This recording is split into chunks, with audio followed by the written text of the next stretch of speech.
Ai, quin mal al peu. Com hagi de portar muletes, quina mandra.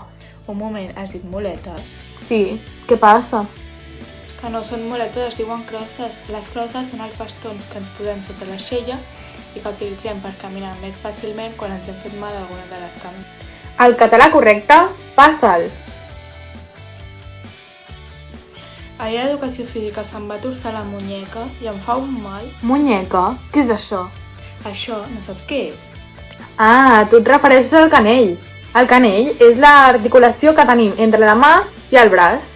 Aquesta articulació d'aquí. Ah, sí, a l'arbre sí, em fa mal el canell. El català correcte, passa'l. Et vas assabentar de l'accident que va haver l'altre dia al cruce de Mitre i Montaner? A on? Al cruce, on es creuen Mitre i Montaner. Ah, tu et refereixes a la cruïlla, l'encreuament entre dos carrers. Ai, sí, Cruïlla, tens raó.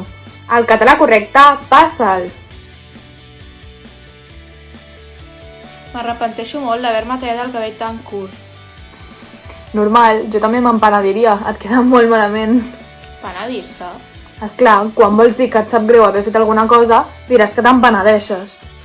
Ah, doncs sí, em penedeixo molt d'haver anat a la pelo. El català correcte, passa'l.